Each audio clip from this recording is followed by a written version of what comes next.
Hello and welcome class 7 students. Today in this algebra class we will solve some more important sums of this factorization chapter from exercise 15. Previously I have started this chapter factorization, but today we will focus in some more harder problems. Let's see those sums. Suppose first we will solve today sum number 8.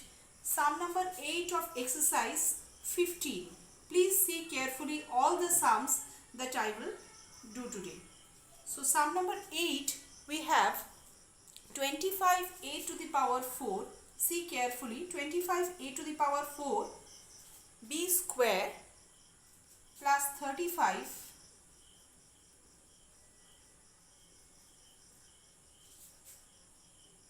a square b to the power 4. A square b to the power 4. So this is the sum. What we will do is 25 means 5 into 5. If we break 25, we are going to get 5 into 5, and then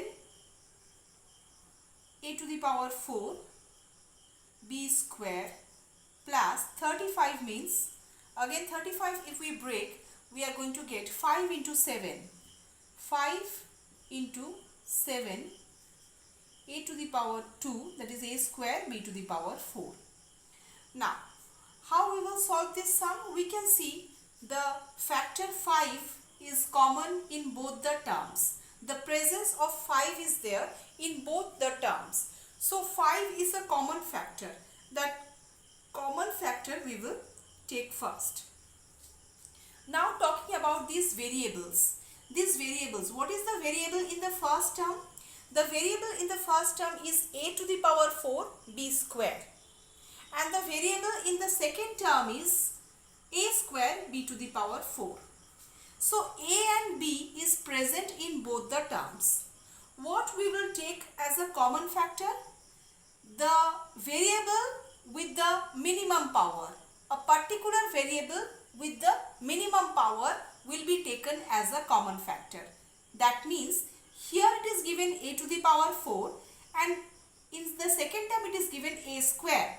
So among these two, a to the power 4 and a square, the minimum variable a square is present in both.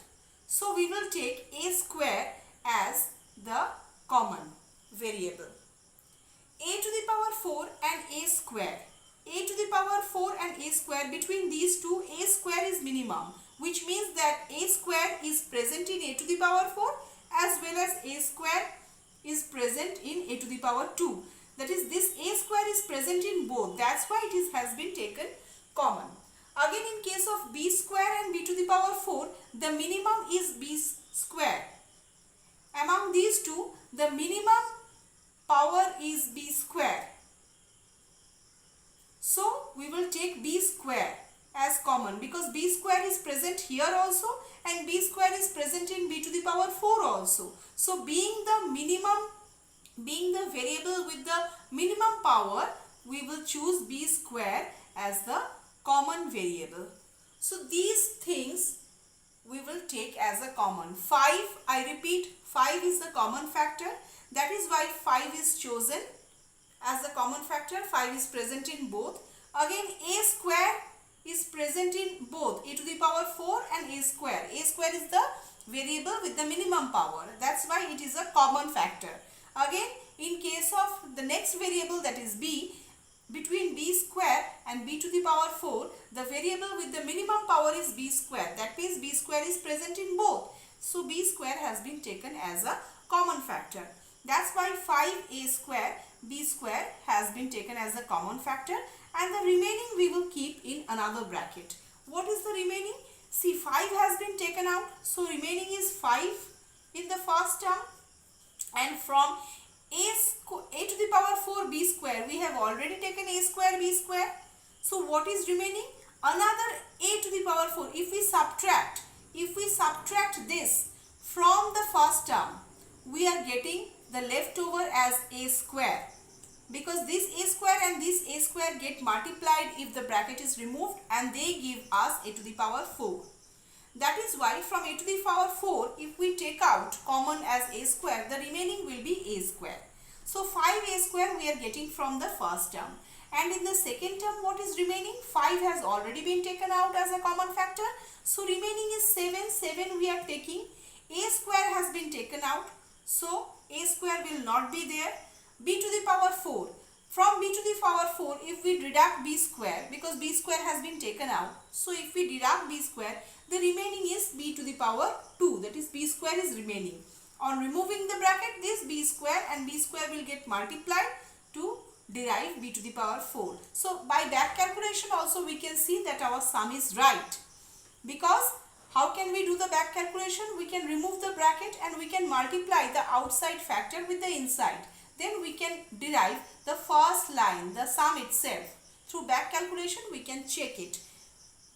By removing the bracket, if 5a square, b square multiplied, get multiplied with both these terms, we will get the sum itself. That's why this is the answer of the sum, and this is the last stage where the common factors has been taken out and the remaining leftovers are kept in the bracket. This is how we will solve the sums.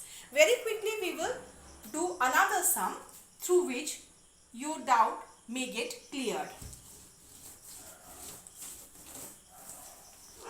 This is sum number 8. Now we move to sum number 9. As we can see in sum number 9, it is given that 45 p cube minus 9p cube.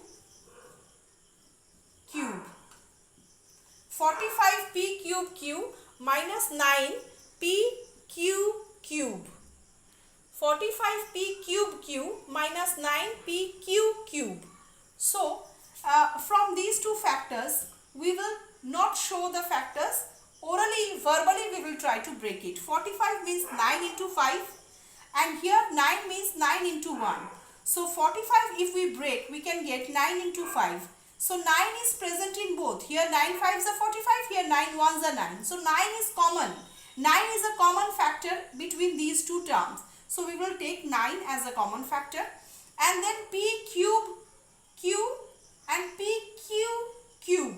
So, p cube and p is present among these two factors, among these two variables p and p cube. P is the minimum that we will take, and again q and cube. Q is common, that we will take as a common factor. So the remaining factor which is in the sum is, if we deduct p from p cube, p square is remaining, and 9 we have taken out from 45. So 9 5s are 45. 5 is remaining. So 5p square. Why p square? Because from p cube we have taken out p as a common. And here 9 we have already taken out. So 1 is remaining because 9 1s are 9. On removing the bracket, if we multiply 9 and 1, we are getting 9. Again, p has been taken out. So p will not be there. And q cube, from q cube we have taken out q. So q square will be there. So the answer is 9p cube in bracket 5p square minus 1 you may or may not write q square. 1q square is almost same as q square. So inside the bracket you will write 5p square minus q square. To self-check your answer, you can multiply 9p cube with these two terms and then you can get the sum itself. Through back calculation you can check. If you remove the bracket, this means it signifies that if you remove the bracket, 9p cube will be multiplied with both the terms to get this as the answer. So in this way we will take common factor outside the bracket and keep the left over factors inside the bracket.